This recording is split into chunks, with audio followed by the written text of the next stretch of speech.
Hello friends, आप सभी का सक्सेस गुरु मंत्र फॉर ऑल एग्ज़ाम्स में बहुत बहुत स्वागत है। फ्रेंड्स, आज हम बौद्ध धर्म से संबंधित सभी तथ्यों के बारे में चर्चा करेंगे और इससे संबंधित जो भी प्रश्न आपके एग्ज़ाम में पूछे जाएंगे वो सभी इसमें कवर हो जाएंगे। अगर आपको हमारा वीडियो पसंद आए तो आप सब्सक्राइब और लाइक करना ना भूलें। चलिए स्टार्ट करते हैं। फ्रेंड्स, अगर हम बौद्ध धर्म की बात करते हैं तो सर्वप्रथम हमें ये जानना आवश्यक है कि बौद्ध धर्म के संस्थापक कौन थे, इनका जन्म कहाँ हुआ था, इनके माता पिता का क्या नाम था। तो इसी क्रम में फ्रेंड्स, बौद्ध धर्म का प्रवर्तक महात्मा बुद्ध को माना जाता है। बुद्ध का जन्म 563 ईस्वी पूर्व लुम्बिनी या रुम्मनी देवी नामक स्थल में हुआ था। फ्रेंड्स, इनके बचपन का नाम सिद्धार्थ था। इनके पिता सुद्धोधन कपिलवस्तु के साकेगढ़ के प्रधान थे। दोस्तों, इनके जन्म के कुछ दिनों बाद ही इनकी माता महामाया की मृत्यु हो गई थी और इनका लालन पालन इनकी विमाता प्रजापति गौतमी ने किया था। दोस्तों, इनकी माता महामाया कौली गणराज्य की कन्या थी। बुद्ध बचपन से ही चिंतनशील स्वभाव के थे और इसी स्वभाव के कारण ये सांसारिक विषय भोगों में फंसने से दूर रहते थे और इसी उद्देश्य से पूर्ति के लिए इन्होंने 16 वर्ष की अल्पायु में ही इनका विवाह कोलीगढ़ की कन्या कात्यायनी से किया गया, जिसका नाम उत्तरकालीन बौद्ध ग्रंथों में यशोधरा, बिंबा, गोपा, भद्दक्षिणा आदि मिलता है। दोस्तों, हम सभी बुद्ध जी के बारे में जानते हैं कि इन्होंने बुढ़ापा, व्याधि और मृत्यु जैसे गंभीर सांसारिक समस्याओं को हल करने के लिए 29 वर्ष की अवस्था में गृह त्याग कर दिया था और इनके गृह त्याग करने की घटना को ही महाभिनिष्क्रमण कहा जाता है। अक्सर एग्ज़ाम में पूछा जाता है कि महाभिनिष्क्रमण किससे संबंधित है और यह क्या है। तो हमने देखा है कि यह बुद्ध जी से संबंधित है और ये बुद्ध द्वारा गृह त्याग जो किया गया था उसी घटना के लिए इसका नाम महाभिनिष्क्रमण रखा गया है। दोस्तों, जहाँ से सिद्धार्थ ने भिक्षु वस्त्र धारण किया था उस स्थान का नाम अनुविन था। क्या नाम था? अनुविन। 35 वर्ष की आयु में पीपल वृक्ष के नीचे बोधि प्राप्त हुआ था। बोधि को ज्ञान भी कहा जाता है। इसके बाद सिद्धार्थ बुद्ध कहलाए और जिस वृक्ष के नीचे इन्हें ज्ञान प्राप्त हुआ वह बोधि वृक्ष कहलाया और इन्हें ज्ञान कहाँ मिला था? गया में मिला था। तो वह स्थान क्या कहलाया? बोध गया कहलाया। दोस्तों, अब हम बौद्ध साहित्य के बारे में बात करें तो बौद्ध साहित्य जो है बुद्ध ने सर्वप्रथम मौखिक में ही पाली भाषा में बताया था, बाद में इनका संकलन किया गया। प्रथम बौद्ध संगीति में विनय पिटक एवं सुत्त पिटक का संकलन हुआ था और तीसरी बौद्ध संगीति में अभिधम्म पिटक का संकलन हुआ और ये तीनों मिलकर ही त्रिपिटक कहलाए। अक्सर एग्ज़ाम में पूछा जाता है कि त्रिपिटक क्या है, किससे संबंधित है? तो यह बौद्ध साहित्य से संबंधित है और त्रिपिटक के अंतर्गत आते हैं विनय पिटक, सुत्त पिटक और अभिधम्म पिटक। दोस्तों, विनय पिटक के अंतर में जो उल्लेख है उसमें सामान्य उपासक और उपासिका का भिक्षु और भिक्षुणियों के लिए नियम विधान है। विनय पिटक के 3 भाग हैं: सुत्त विभंग, खंदक और पच्चित पाद। सुत्त विभंग, इसमें भिक्षु और भिक्षुणियों के लिए नियम निषेध बताए गए हैं। इसी में 227 मुख्य नियम निषेध भी बताए गए हैं। इसमें प्रत्येक 15 दिनों में दोहराना पड़ता है, जिसे उपोषद पाठ कहा जाता था। दोस्तों, खंदक क्या है? इसमें भी नियम है जो कहानी के साथ बताए गए हैं। पच्चित पाद है, क्या है? यह एक अनुक्रमणिका है। इसमें नियम नहीं है, अपितु नियम कहाँ दिए गए हैं इस पर चर्चा की गई है। दोस्तों अब हम बात करें सुत्त पिटक की। सुत्त पिटक में जो है बुद्ध के जो प्रवचन है वो सूत्र रूप में वर्णित है, इसीलिए इसे सुत्त पिटक कहा जाता है। सुत्त पिटक का संकलन प्रथम बौद्ध संगीति में आनंद ने किया था। सुत्त पिटक के 5 भाग हैं। 5 भाग कौन कौन से हैं? दिग्घ निकाय है, मध्यम निकाय, संयुक्त निकाय, अंगुत्तर निकाय और खुद्दक निकाय। अक्सर एग्ज़ाम में यह पूछा जाता है कि दिग्घ निकाय के अंतर्गत क्या आता है, तो इसके अंतर्गत सबसे बड़े सूक्त आते हैं, जैसे महापरिनिर्वाण सूक्त, जन वसव सूक्त, सामंजस्य फल सूक्त। मध्यम निकाय में मध्यम प्रकार के सूक्त आते हैं, बोधिराज कुमार सूक्त, राहुलोवाद सूक्त।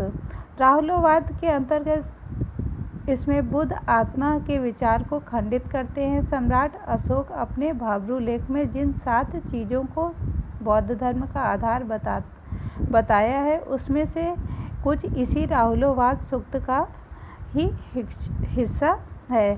इसी तरीके से संयुक्त निकाय में 2 सूक्तों का योग है, इसलिए इसे संयुक्त निकाय कहा गया है। और वे संयुक्त निकाय कौन से हैं? यक्षक सूक्त और कौशल सूक्त।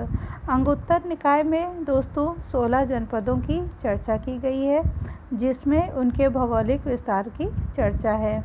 इसमें प्रजापति गौतमी और बुद्ध के बीच के संवाद भी वर्णित है। अक्सर एग्ज़ाम में यह पूछा जाता है कि प्रजापति गौतमी और बुद्ध के बीच का संवाद किसमें वर्णित है, तो यह अंगुत्तर निकाय में वर्णित है। दोस्तों खुद्दक निकाय के अंतर्गत छोटे छोटे कई सूक्तों के बारे में चर्चा की गई है। खुद्दक पाठ में ही चर्चा की गई है, जिसमें यह सूक्त है, बुद्धम शरणम गच्छामि, संघम शरणम गच्छामि, धम्मम शरणम गच्छामि। संघ में शामिल होने वाले लोगों को कैसी शिक्षा दी जाती है, इसकी चर्चा खुद्दक निकाय में है। अभिधम्म पिटक का संकलन 3री बौद्ध संगीति में हुआ था। यह एक प्रश्नोत्तर शैली है, इसी से बौद्ध मत को जाना जाता है। और अभिधम्म पिटक अक्सर ही एग्ज़ाम में पूछा जाता है कि यह किससे संबंधित है, तो यह बौद्ध साहित्य से संबंधित है। अभिधम्म पिटक के 7 भाग हैं, धम्म संगिनी, विभंग, कथावत्थु, पुंगल पंचति, यमक, पेट्ठान, धातु कथा। कथावत्थु सर्वाधिक महत्ता अभिधम्म पिटक में इसी की है। इसमें बौद्ध धर्म से संबंधित सभी सिद्धांत विस्तार रूप में वर्णित है। 3री बौद्ध संगीति के अवसर पर बौद्ध धर्म पर कई आक्षेप लगाए जा रहे थे, जिसके उत्तर में मोगली पुत्र तिस्स ने कहा था, बुद्ध ने ऐसा ही कहा है, इसीलिए इसे कथावत्थु कहा जाता है। परंतु दोस्तों सैद्धांतिक रूप में बुद्ध वचन है, लेकिन यह व्यवहारिक रूप में मोगली तिस्स का वचन है, किंतु इसे अभिधम्म पिटक में बुद्ध वचन के नाम से ही कहकर शामिल किया गया है। दोस्तों अक्सर एग्ज़ाम में पूछा जाता है कि बुद्ध के जीवन से संबंधित प्रतीक या चिन्ह क्या है, तो हम इस पर चर्चा करते चलें कि बुद्ध के जन्म का प्रतीक चिन्ह कमल या सांड है। गृह त्याग की घटना का प्रतीक चिन्ह घोड़ा है। ज्ञान की घटना का प्रतीक चिन्ह पीपल या बोधि वृक्ष है, क्योंकि यहीं पर बुद्ध जी को ज्ञान प्राप्त हुआ था। निर्वाण की घटना का प्रतीक चिन्ह क्या है? पद चिन्ह है। और इनकी मृत्यु का प्रतीक चिन्ह क्या है? स्तूप है। दोस्तों महापरिनिर्वाण सूक्त के अनुसार बुद्ध के अवशेष और भस्मों का विभाजन 8 भागों में हुआ था, जिसमें निम्न शासक को जो प्राप्त हुआ था वो कौन कौन से थे? वैशाली के लिच्छवी, कपिलवस्तु के शाक्य, रामग्राम के कोलीय, अल्लकप के बुलीय, पिपलीवन के मौर्य, पावा या कुशिनारा के मल्ल, वेठ द्वीप के ब्राह्मण और मगध के अजात शत्रु। इन्होंने इनके भस्म को लेकर अलग अलग जगह पर समाधि बनाई और 8 स्तूपों का निर्माण हुआ। अक्सर एग्ज़ाम में पूछा जाता है कि महात्मा बुद्ध के अवशेषों का निर्माण कहाँ कहाँ हुआ है। तो इनके 8 स्तूपों का निर्माण अलग अलग जगहों पे किया गया था। दोस्तों, सूत्र पिटक में हम बुद्ध के प्रवचन सूत्र की चर्चा किए हैं, इसके बारे में हमने अभी चर्चा की है। अब बौद्ध साहित्य और उसके रचनाकार के बारे में चर्चा करेंगे। बौद्ध साहित्य एवं रचनाकार, पहला साहित्य है मिलिंद पन्हो। मिलिंद पन्हो में 2 पात्र हैं। एक है मिनांडर या मिलिंद, जो कि इंडो ग्रीक शासक है जिसने पश्चिमोत्तर भारत पर शासन किया, जिसकी राजधानी साकल या सियालकोट थी। और दूसरा पात्र है बौद्ध आचार्य नागसेन। दोस्तों, अक्सर नागसेन की तुलना नागार्जुन से की जाती है, लेकिन वे नागार्जुन नहीं थे। नागार्जुन तो कनिष्क के समकालीन थे। मिलिंद पन्हो में मिनांडर और आचार्य नागसेन के बीच के वार्तालाप पर पुस्तक वर्णित है। अगला है बुद्धघोष। बुद्धघोष पूरे पाली साहित्य में सर्वाधिक प्रसिद्ध रचनाकार थे। बुद्धघोष का जन्म गया में 4वीं सदी में हुआ था। बुद्धघोष श्रीलंका गए, वहाँ से प्रचलित बौद्ध धर्म की परंपरा को जाना और इसी के मूल साहित्य के अर्थ सहित व्याख्या की।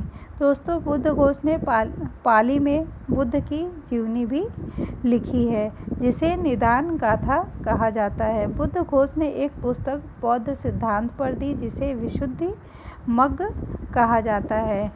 दोस्तों, अगला साहित्य है महावस्तु, जो लोकोत्तरवादियों द्वारा त्रिपिटक से संबंधित ग्रंथ है। वैपुल्य सूत्र महायान से संबंधित ग्रंथ है। वैपुल्य सूत्र में निम्न ग्रंथ है। कौन कौन से हैं? अष्टसहस्त्रिका, प्रज्ञा पारमिता, सधर्म पुंडरिक, सुवर्ण प्रभास, 10 भूमीश्वर, ललित विस्तार। ललित विस्तार में बुद्ध जी की जीवनी का वर्णन है। अक्सर ये भी एग्ज़ाम का इम्पॉर्टेंट टॉपिक है कि ललित विस्तार किससे संबंधित है या यह बुद्ध की जीवनी से संबंधित है। गंडव्यूह, सधर्म, लंकावतार, तथागत, गुण, ज्ञान और समाधि राज। दोस्तों, साहित्य के अंतर्गत अवदान भी आता है, जिसमें बौद्ध साहित्य में दंत यानी कि मनक दंत कहानी कथाओं का बहुत ही भंडार है। और इसमें अवदान कौन कौन से हैं? अवदान शतक, दिव्यावदान, अशोकावदान, अवदान कल्पता, जो कि क्षेमेंद्र द्वारा रचित है। बौद्ध सिद्धांत और दर्शन के बारे में अगर हम बात करें तो बौद्ध धर्म जो है वो निवृत्ति मार्गी धर्म है। बुद्ध ने 4 आर्य सत्य बताए थे। पहला दुख है, दूसरा अगर दुख है तो दुख का कारण है, तीसरा कारण है तो निदान है, और निदान है तो उपाय है। तो इस तरीके से बुद्ध ने 4 सत्य बताए थे। पहला दुख है, दूसरा दुख का कारण है, तीसरा दुख का निदान है, चौथा दुख निदान के उपाय हैं। दोस्तों, बुद्ध धर्म में अष्टांगिक मार्ग का भी वर्णन है। बुद्ध ने अष्टांगिक मार्ग बताए थे। वो अष्टांगिक मार्ग कौन कौन से हैं? सम्यक दृष्टि, सम्यक संकल्प, सम्यक वाक, सम्यक कर्म, सम्यक आजीविका, सम्यक व्यायाम, सम्यक स्मृति और सम्यक समाधि। और ये अष्टांगिक मार्ग बौद्ध धर्म से बहुत ही विशेष महत्व रखते हैं।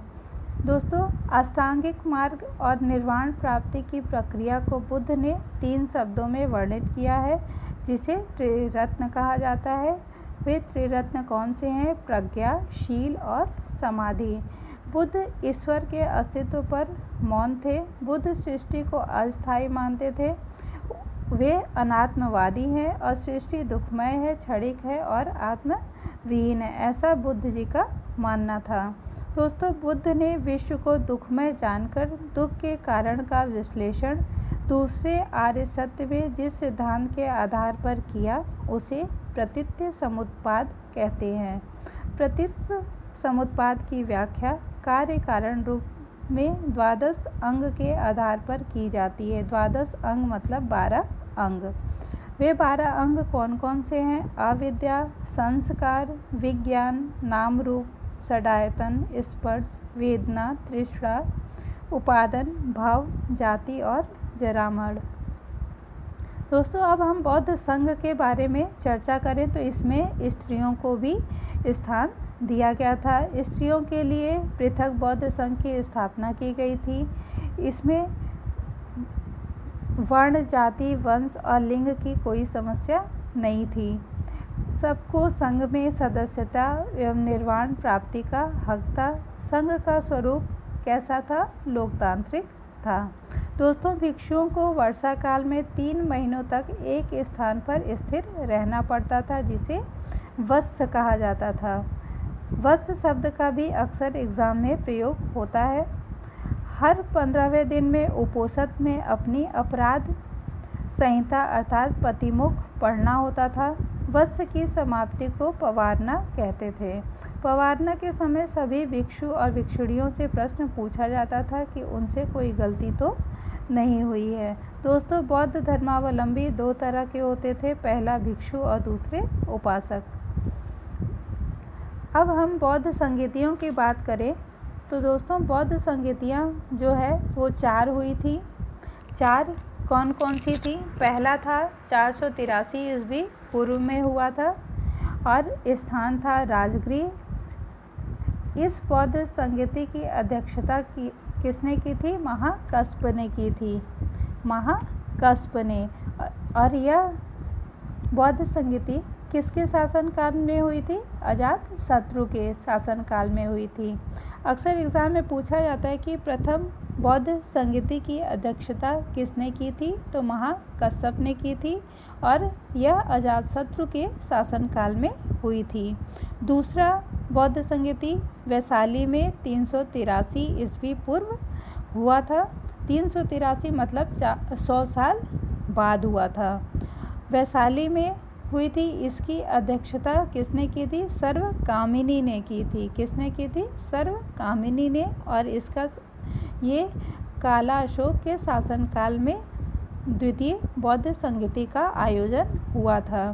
तृतीय बौद्ध संगीति का आयोजन पाटलिपुत्र में 250 ईस्वी पूर्व में हुआ था, जिसकी अध्यक्षता मोगली पुत्र तिस्य ने की थी और यह अशोक का शासनकाल था। किसका शासनकाल था? अशोक का। अक्सर यह पूछा जाता है कि तृतीय बौद्ध संगीति किसके शासनकाल में हुई थी? तो यह अशोक के शासनकाल में हुई थी। दोस्तों, चौथा बौद्ध संगीति 72 ईस्वी पूर्व में कुंडल वन में हुआ था, जिसकी अध्यक्षता वसुमित्र ने की थी और यह कनिष्क के शासनकाल में था। किसके शासनकाल में था? कनिष्क के शासनकाल में। अब हम इनके बौद्ध धर्म के ह्रास के कारण के बारे में डिस्कस करें तो दोस्तों, बौद्ध धर्म के ह्रास के मुख्य कारण हो सकते हैं बौद्ध धर्म द्वारा कर्मकांडों और अनुष्ठानों को अपनाना, बौद्ध संघ में विभेद।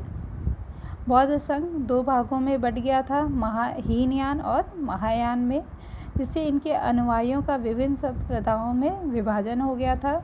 बौद्ध विहारों में विलासिता और व्यभिचार। पुष्यमित्र शुंग आदि शासकों की बौद्ध धर्म के विरुद्ध प्रतिक्रिया। बौद्ध ब्राह्मण धर्म में सुधार। संस्कृत भाषा को माध्यम बनाना। स्त्रियों का संघ में प्रवेश और अंतिम कारण तुर्कों का आक्रमण हो सकता है।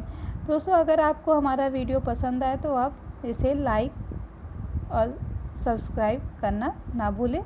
अगले वीडियो में हम इससे संबंधित इम्पॉर्टेंट क्वेश्चंस पे डिस्कस करेंगे। आप सभी का वीडियो देखने के लिए बहुत बहुत धन्यवाद।